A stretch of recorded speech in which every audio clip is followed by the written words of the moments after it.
This video will address the general service, maintenance, and repair of your Accu-Slice system.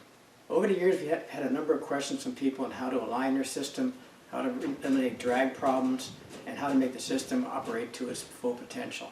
So I'll be addressing all these issues in this video. This video is quite long and describes a wide range of potential problems or issues with the Accu-Slice system. In order to make it easy for you to address your problem, this index table lists all the sections of this video and a time at which this issue is described.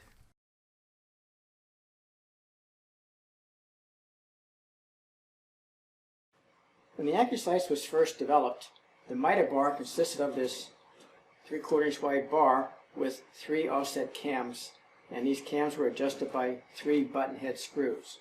And the issue we're seeing with these is these button head screws can extend above the top of this bar. And as a result, they can scrape the bottom of your plate, and you get some resistance as you're moving the Accu-Slice Index table. This problem can be resolved by just filing or sanding down the heads of these screws so they don't scrape the bottom of the plate. But in 2018, we introduced a new miter bar design for the Accu-Slice system, which has a different style of offset cams that do not stick above the top of this bar. So if this problem is an issue where you have these screws scraping the bottom of your plate, the first easiest solution is just to file or sand down the tops of these screws, or you can replace the miter bar. This miter bar is available from Accu-Slice. We can replace it at a charge, or if you prefer, we can sell you a new bar and you can replace it yourself. And I'll show you how to replace this miter bar. To replace this miter bar, first of all, you remove these 2 screws. These are 5/32 socket head screws. So just remove those 2 screws. They may be kind of tight, but they can be removed.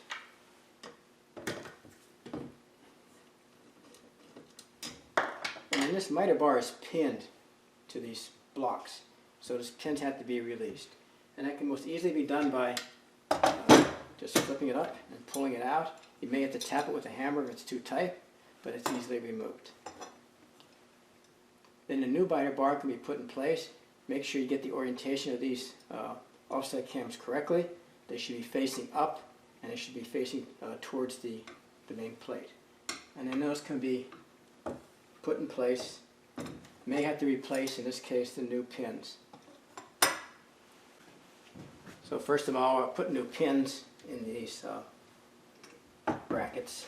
And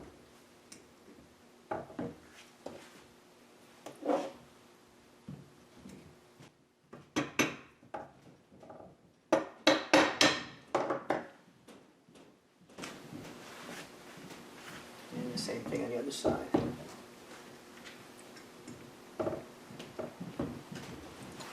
And then those pins go in these holes on the bracket.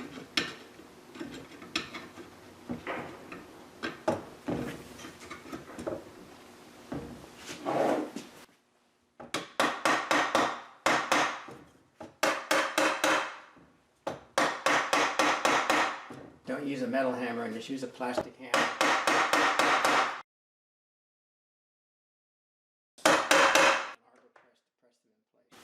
And then after they've been pushed into the pins, you can replace the 2 screws.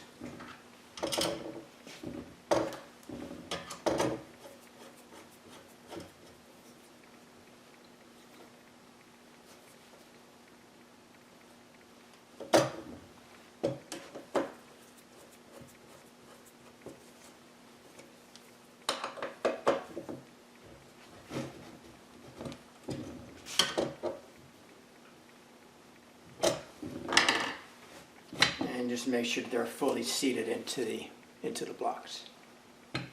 The screws actually don't pull the pins in, so that works pretty good. And that's the whole is to replace that bar. Now that slides completely underneath the plate, and these button head screws are eliminated. So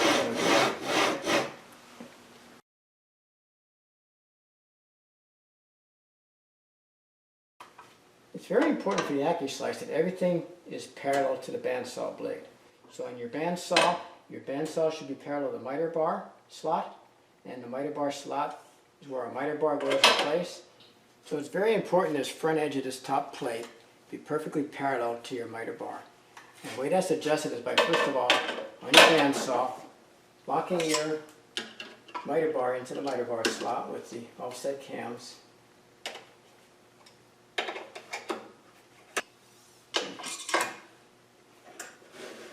And moving your plate forward. And then you need to loosen these 4 screws. These 4 screws hold the plate and they give you a little bit of adjustment. You can move this plate back and forth. This is a 7/64 Allen driver, so you just loosen those up a little bit. They may be tight because they're Loctited in. So you loosen those 4 screws. So to get this plate perfectly parallel to the miter bar, I move the plate forward, and then, since these screws have been loosened just a little bit, I have a little bit of play here in this top plate. So now I move the plate forward and I align it so that it's perfectly parallel to the miter bar, and then lock it in place with 2 small clamps. Locking the miter bar to the top plate with the clamp. And repeat the same thing on the other side.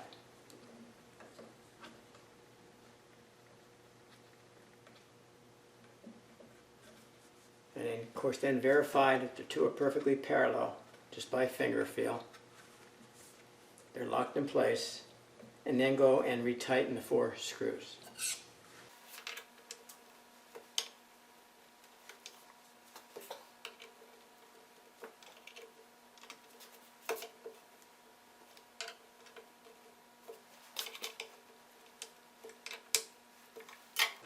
Now when I release the clamps, I can move this plate backwards and forward, and it should be perfectly aligned with that miter bar. If it's not, you have to loosen those again and readjust it. But this now is perfectly aligned. The other issue that comes up is this front bar. We've had people comment that sometimes the spacing isn't equal. It's not that critical. This bar is just a hold down for my indexing wheel to move the front plate back and forward. But it can be adjusted. So now to adjust this gap so you have an even gap on both sides, you do 2 things. First of all, loosen these 4 screws on the top edge of the plate. You may have to remove the thumb screws if you're in the way. But make sure those thumb screws are loose, they're not locked in place.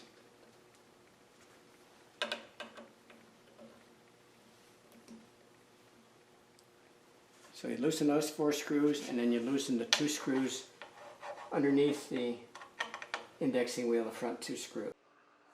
Okay, we're looking at the underside of the index table now. You see there's 4 screws that hold that indexing system in place. The front 2 towards the bandsaw blade, you do not touch those. Leave those locked. They're locked in with pins. They can't be adjusted. But these front 2 towards the outer edge of the main plate, those 2 screws can be loosened, along with the 4 screws on the top. And again, that's done with the same 7/64 Allen wrench. Then I usually put a spacer in here to get an accurate alignment. In this case, it's just a bar of aluminum that I had laying around. And then tighten the indexing wheel to kind of lock it in place. It gives you a parallel edge. And then tighten everything. Tighten the top screws here, and then tighten the bottom 2 screws underneath the table.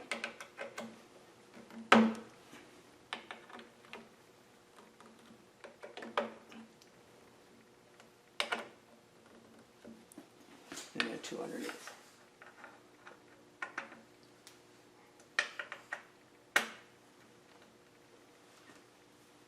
Make sure these screws are loose when you do that. And then release it to get your bar out.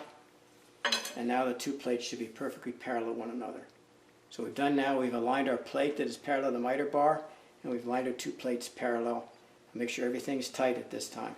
We'll be able to move this back and forth, and our plate should be perfectly parallel to the miter bar slot still. So that's the alignment of the plate to the miter bar, and the alignment of this back bar to the top plate.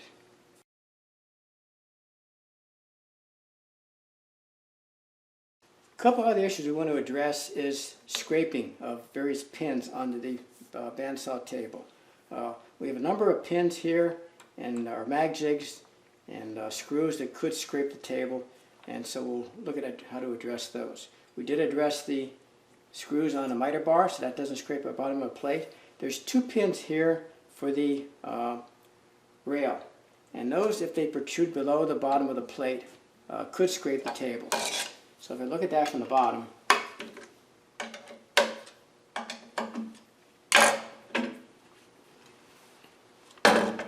those 2 pins should be flush or recessed. If they stick out a little bit, you can just take a little ball peen hammer and tap them down, and that'll get them away from the plate. They're just press fit, they're not glued or anything in place, they're press fit pins, and they should be below the table so they don't scratch your bandsaw table. The other issue we need to address while I have this turned upside down is the MagJigs. These MagJigs need to be close but not protruding below the bottom of the table. In this case, this MagJig is a little bit below the table, so that's going to scrape on my bandsaw plate. Also, there's screws that hold the MagJigs in place. You want to make sure those don't protrude below the bottom of the plate, that they might scratch your table. So that's everything that can scratch your table. That's your pins from your rail and the MagJigs. And now I'll go through the alignment of these MagJigs, how to adjust, because both of these are a little bit below the table. And those are just adjusted with some small washers.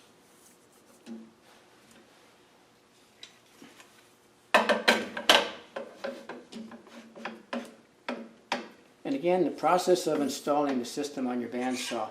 These offset cams don't need to be over tightened. Just a loose tightening is all you need. They're not meant to, hold this thing that it can't be lifted out. Their whole purpose is just to keep it flush against this front edge of the miter bar slot. And if you over tighten these, you can strip them, and they may need to be replaced. So just a, light force is all that's needed.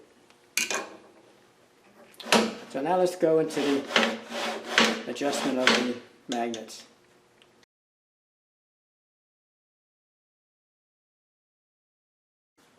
Let me start with this first MagJig, which I know is slightly below the table. There's 2 screws that hold the MagJigs onto your plate.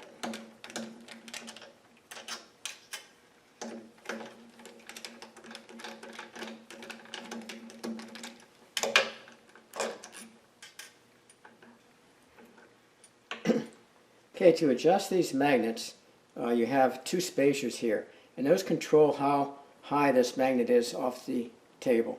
You want it actually that it rides really close to the plate, that when you clamp it, it holds pretty tight. But you don't want it too high, because if it's too high and you activate the clamp, it's not going to hold in place. So you want it as close to the plate as possible, but not touching the bandsaw table. So this is going down a little too far, which means these spacers got to be a little bit raised up. If they're too tall, you can always take some sandpaper and shorten them, but in this case they're a little bit too short, so I need to increase their length. So I do that just by putting some washers in here on both sides. Oops.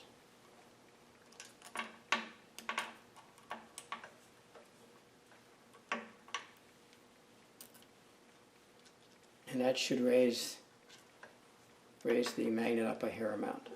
Same thing, if these screws were going through the plate and actually scraping the table, you put washers on the top underneath the screw, and that'll move them up.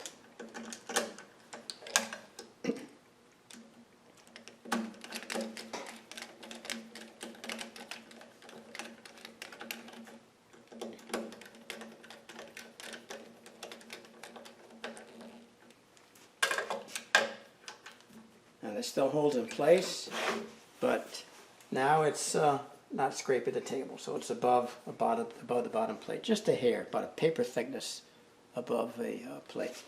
But that's not scraping now. Now you can hear this magnet hitting the table. So let me go and repair that one also, and that noise should go away.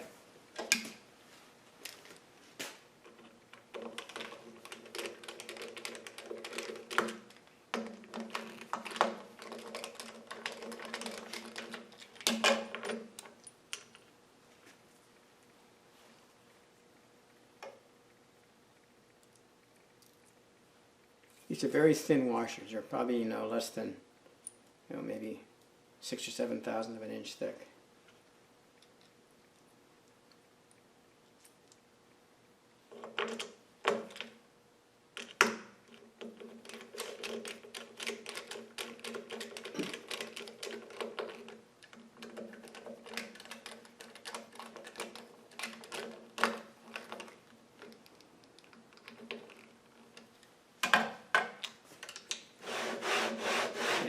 gone away. The magnets aren't hitting the table now. We have perfectly smooth movement of our system. You know, the pins aren't hitting the table, the magnets aren't hitting the table, the screws aren't hitting the table, and these screw heads are eliminated. So a nice clean movement of our system now. Next thing is make sure when you lock it that it holds the table in place. The purpose of these magnets is that when you're cutting, it just reduces the vibration of your system. So normally this locks your table in place, which is pretty good, does a pretty good job. But by adding these magnets, you get increased stability of the plate, locking this plate to the bandsaw table, and just reduces the vibration, gives you a much better cut. So that's perfectly aligned now. So we pretty much serviced the entire system. We've aligned the plate to the miter bar slot. We've adjusted our magnets. We've replaced the miter bar. We've adjusted our back plate. And we should be fully ready to go here.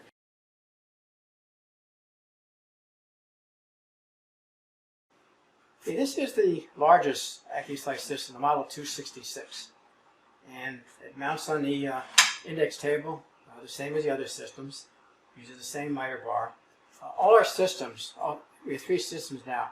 The spacing of these offset cams are identical, so even this larger table will work on a smaller bandsaw. Sometimes I prefer a larger table because a larger table gives me more stability. And one thing we did, we added these sliding slots for the MagJigs back in, I guess, 2018. And when we first came out with the Accu-Slice system, we had 9 models. And we had 9 models because the distance between the bandsaw blade and the miter bar slot varied from different manufacturers of bandsaws. On systems like the Powermatic and the Jet and Laguna, this distance is like 3.5 to 4 inches. On the Rikon, it's 6 inches. So we need to make different models to allow for that different position. So to reduce the number of models, we came up with these sliding positions for the MagJig, so you can adjust these. You need to just adjust it by loosening 2 screws here. And then you can move these back and forth on your system. It's very important that these magnets never index over top of your miter bar. Your miter bar is aluminum, and the magnets won't stick to the aluminum miter bar. So if you were to adjust this such that your system was over top that miter bar, like it is right there, that would not work. So you need to move that. But again, the service of this is identical to the previous system. I can just show a few issues here with this magnet adjustment. You see I have a number of washers on here. And again, I do the same adjustment on this. We have our spacers, and we have a screw that goes through the MagJig, and I have washers on the top here because these screws are a little bit too long and they were scraping the table. So to prevent those screws from scraping the table, I have actually 4 small washers in there. And then if I need to make these spacers shorter, I can sand them a little bit shorter. If I need to make them taller, I can put a washer in here like I did on the previous system.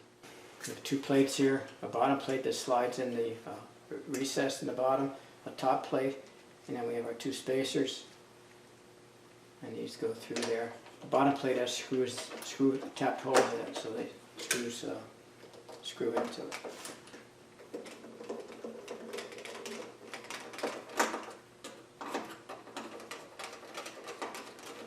But again, I go through the same alignment on this, making sure that the magnets lock in place on the system, making sure the magnets don't scrape the table, and making sure the screws don't scrape the table, and adjust them accordingly.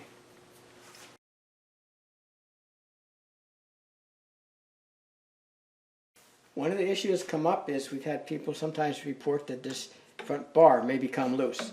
And you can see this has some movement here. And that's just locked in place with a 3/32 Allen wrench. And you can adjust that on both sides to lock it in place if that were to come loose. It doesn't only come loose, but sometimes in shipment it's come loose.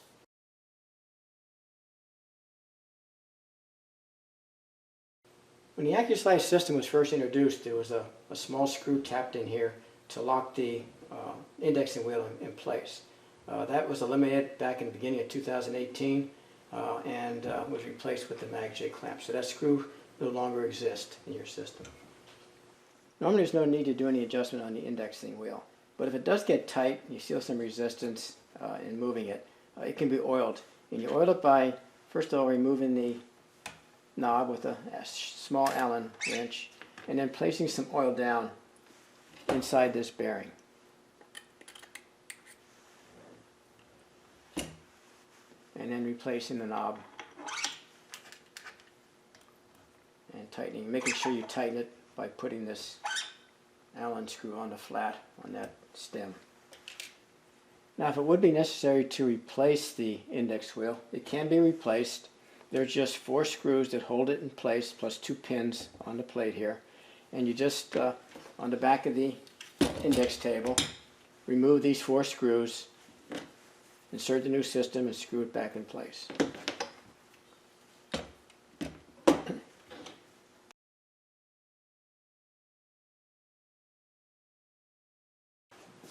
As far as replacement parts for the Accu-Slice system, there really isn't much to be replaced in a system that should wear.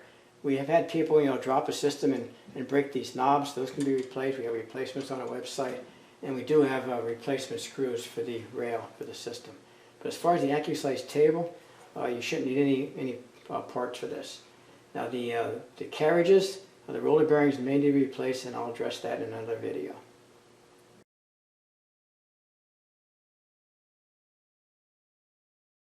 Okay, the system I just adjusted, I set up on my bandsaw, and a couple other things to check on. First of all, make sure your rail is tight. And the other thing is, make sure there's no wobble in your carriage. There's bearings on the base of the carriage, and if they become clogged with sawdust, it can build up on them, or they become loose, they need to be adjusted. And they're adjusted by this brass offset cam key. And you put a wrench in there, you can turn it. There's a locking nut on the bottom. Usually you use two wrenches, one to loosen it and then one to tighten it, and then retighten it again. And when you put this on the rail, there should be no rocking of that system. If you see rocking in a system, you're going to get an inaccurate cut. The other thing to do is, when you first put it on the bandsaw, do a cut. And as the blade goes through, make sure there's a gap on both sides of the blade on the back edge. I've shown that in previous videos. That's important because if this blade is touching the wood on one side or the other, you're going to get blade drift. So it's important that the kerf of the blade creates a wide gap, and that as a result, the board on the back edge never touches the back edge of the blade. So I'm going to go ahead and start the bandsaw up here to check the back edge of the blade.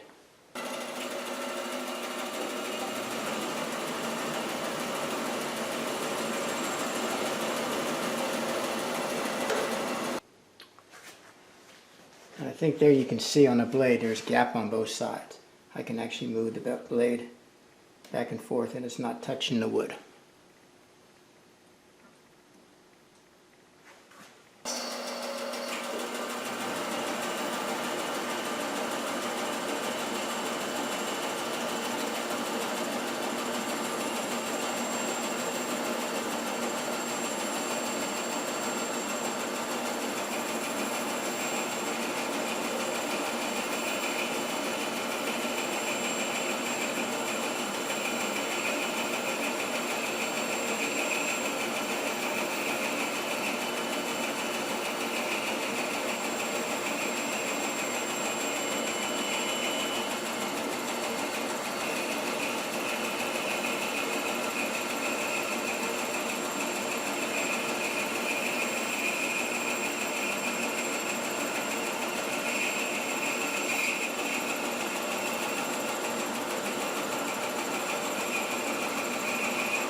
Okay, another issue. I just finished cutting that board, and the blade that was on there was used for cutting a bunch of dizzy bolts with a lot of epoxy.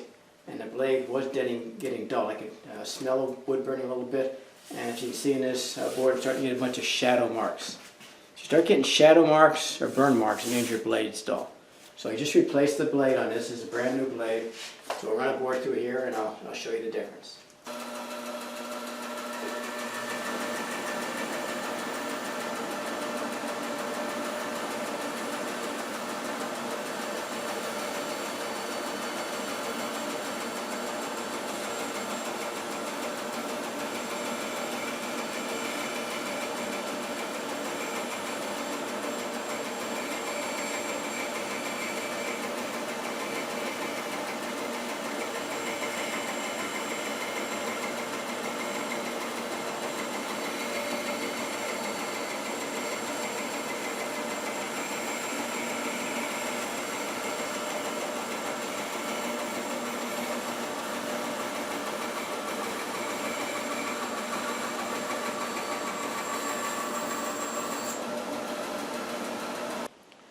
Now here's the two boards.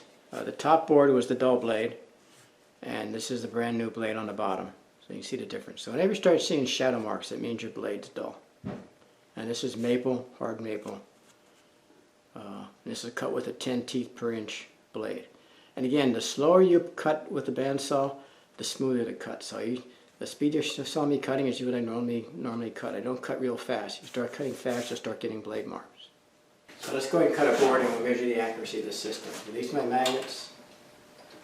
1 revolution for the blade curve. And then let's do the full revolution. Be a 50,000th inch thick board.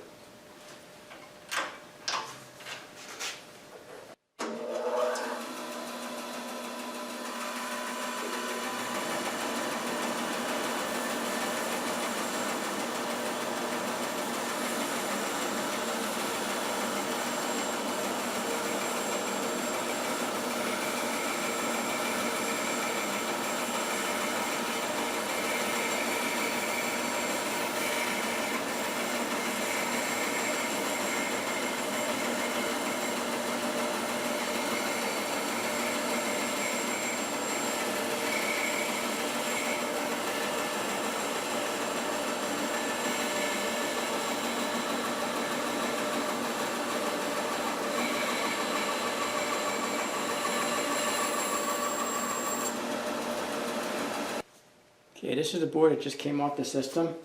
We have your burr, which you take that off with a chisel or sandpaper. But let's take some measurements on this and see how accurate we are. There's 51, 52, 51 and a half, 51, going to the other side, 51, 51, 51, 51. That's pretty accurate and linear, edge to edge, top to bottom, over about 18 inches. One other thing to keep in mind is the flood of your blade. I have some video, which I'll probably try and include here, of some of the Rikon system. I've had some issue with the Rikon. It has a lot of flutter in the blade, and I had to take a lot of steps using the blade guides and the back guide to make sure that that could be eliminated. The one thing I know you do need on a blade, you need a back guide. In this case, my ceramic blade guide is touching the back edge of the blade. That's important because as you're pushing the board through, you want that blade not to move in this direction. And if that back blade guide isn't set accurately, you can get movement of the blade like this, and that can cause you some inaccuracy. So you need that back guide on the blade to keep the blade from wobbling.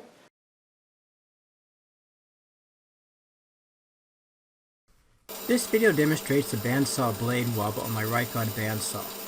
After adjusting the bandsaw trunnion plate, adjusting the angle of the bottom bandsaw wheel, and adjusting the blade guides, the wobble was greatly reduced.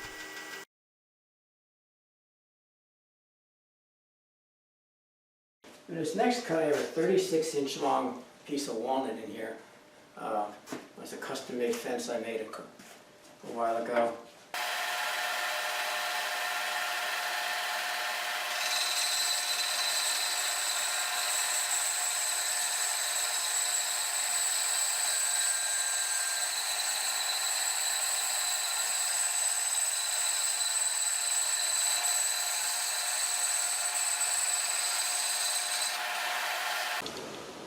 Okay, here's that second board I cut off, this piece of cherry. See what we have on dimensions. 54 and a half, 54, 54, 54 and a half, going to the other side.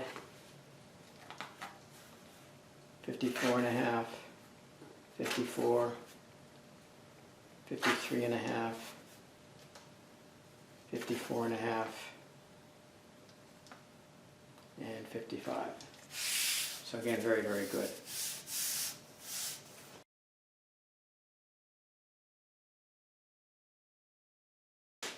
A lot of customers want this system to slide smoothly and evenly on your tabletop.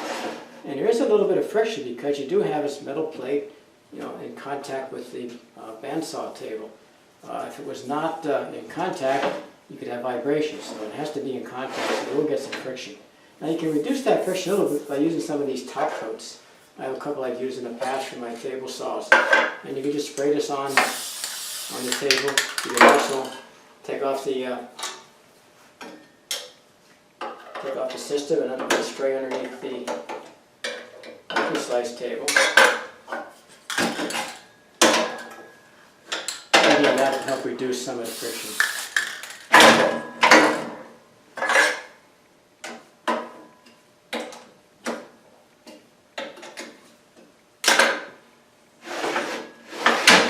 And then maybe slide a little bit more.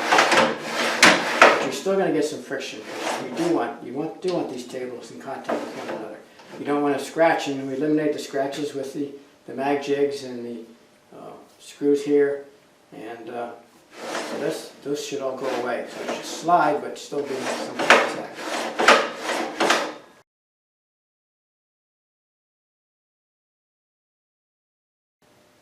I hope this video answers all your questions and concerns on the Accu-Slice systems. If you have any additional questions or concerns, please give me a call or drop me an email. I'll be happy to answer your questions. An additional video will be coming out shortly on the Accu-Slice Carriage, the cleaning and adjustment of the roller bearings to get them optimum performance from the Carriage. Thank you once again for watching.